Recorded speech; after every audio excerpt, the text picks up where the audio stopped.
Good morning. Welcome to your early morning intuitive guidance for Tuesday. What date is it? The 8th. Tuesday the 8th.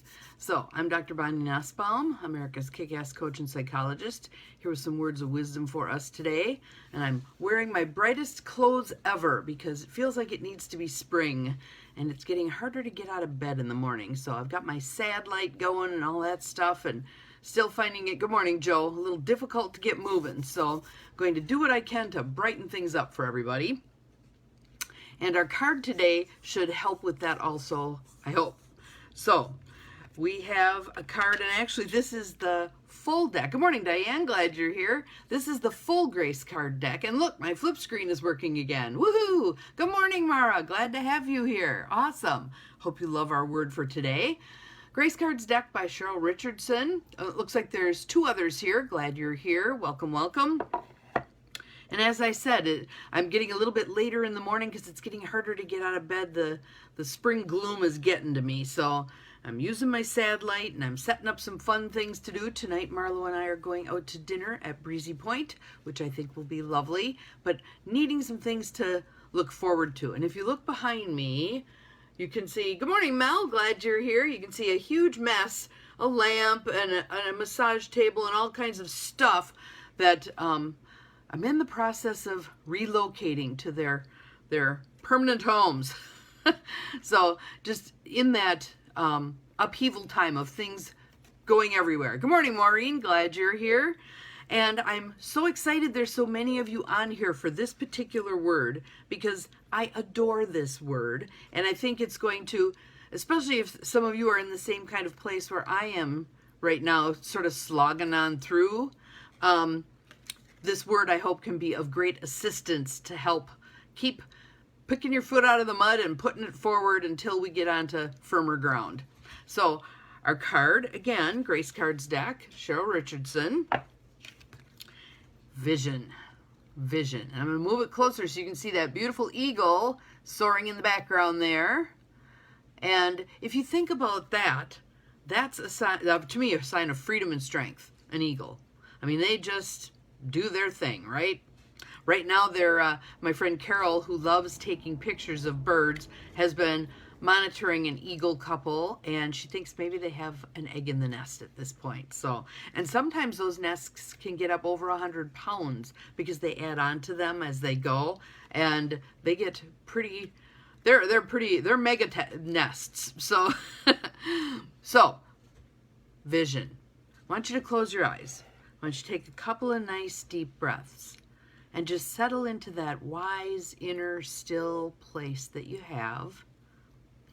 Wherever that's located in your body, you might feel it in your heart, you might feel it in your solar plexus, you might feel it in your hands, wherever you feel it.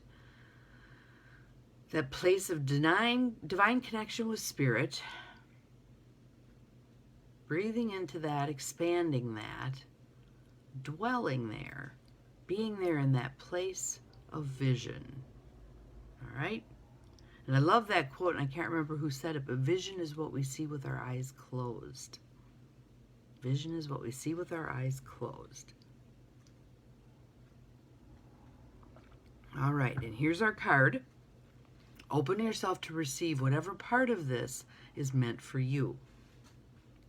Pay attention.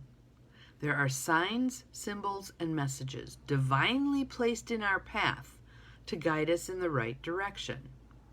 I'm going to read it again. Pay attention. There are signs, symbols, and messages divinely placed in our path to guide us in the right direction. And I firmly believe that. I firmly believe that.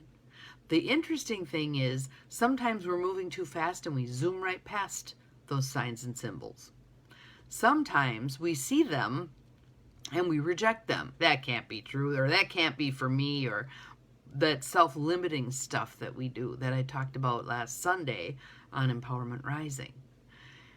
There's so many things that can actually get in the way of us noticing our signs, symbols, and messages. However, we can't, I believe, in the long run, continue to miss it. The spirit just keeps presenting the message over and over and over. May turn the volume up a little bit. I have a friend who every time she was rushing, rushing, rushing, paying way more attention to what she was doing for others than being or taking good care of herself, she'd twist an ankle every single time. Designed to slow her down, get her back into herself, get her paying attention. So to me, you can choose when you're going to pay attention to those signs and symbols. I've gotten to the point, being blockheaded and stubborn and all of that, that I realize I'd much rather pay attention to the symbol when it comes in the kind, gentle, hey, over here way, than when it's twist an ankle, have a car accident, fall down, whatever. I'd rather pick the sign up earlier.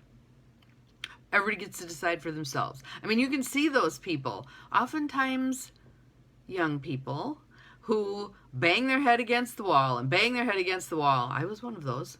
Bang their head against the wall till their head's bloody, but they haven't quite gotten the gist that, geez, this isn't working. This door isn't opening. Maybe I need to look around me and see if there's another door or a window or multiple doors that have opened up in the interim. So pay attention. Signs, symbols, and messages divinely placed in our path to guide us. So I want you to, again, close your eyes.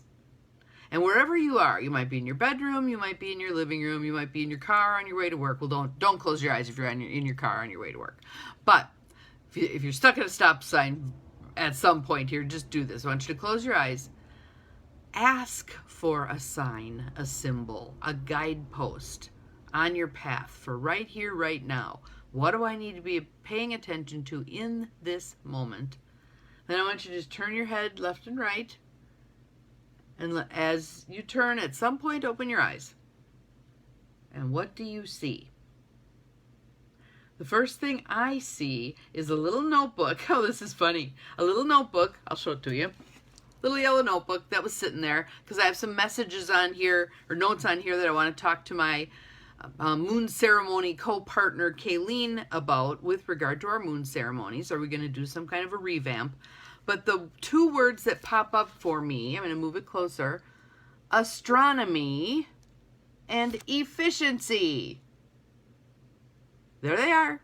So astronomy, the reason that's on here is because this notebook used to be my son's or my daughter's, I'm not sure who, but they were taking an astronomy class, so that's why that's there. But to me, when I think about astronomy, I think about expansion, bigger, looking at the whole picture, the macro, etc., etc. That's what I think about. And efficiency. Yesterday was a difficult day for me because I got a ton done, but I wasn't overly efficient. And I think part of the reason I wasn't overly efficient is because of the angst that I'm feeling about this stage of my life and the changes that are coming. Do I want these changes? Absolutely. Am I going to go through these changes? Absolutely. But does it stir stuff up? Oh yeah.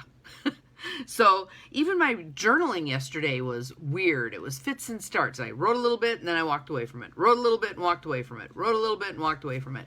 And last night late, I'm doing, excuse me, a Lectio Divina process with my friend Kayleen and a couple other people. And she had picked a reading from Thich Nhat Hanh. And the word or phrase that leaped out at me from that reading was, ponders a speck of dust as easily as the entire cosmos. Micro and macro. There it all was again, right? And what I put down was, a speck of dust is the entire cosmos. So it was kind of a way to help me adjust from the little bitty things that I'm doing around here, getting something ready to sell or to move or to be packed up or whatever, and this much bigger picture of why this is all unfolding this way in the first place. So what about for you? What did you see when you moved your head back and forth and stopped and opened your eyes? Even if you're not sure what the message was from whatever it was that caught your attention, make note of it. Make note of what caught your attention and just sort of work with it during the course of the day. Bring it up here and there into your mind's eye and see.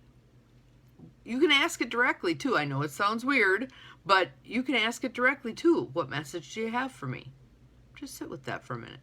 Take a couple of breaths. What message do you have for me? Additional words may come, feelings may come. Thoughts may come. Allow whatever comes to come. And that's the grist for your mill today. That's what you're going to be working with today. Let's see what it brings to you. But I love that idea that there are signs, symbols, and messages divinely placed in our path for us to heed and keep moving along in the right direction. So if you have any comments about this one, I'm kind of excited about how this one turned out. They just sort of flowed where it was meant to go, and also lets you know that, you know, I'm in one of those places of ugh at the moment, but I'm doing what I can to un-ugh it. So it all serves a purpose. It's all in the highest and best good, and I will land where I'm meant to land. Opportunity to practice staying in today. In this moment, everything's okay. Staying in today. So have an awesome day. We'll see you again tomorrow. Remember, you're capable of far more than you think you are, including closing your eyes and stepping into vision.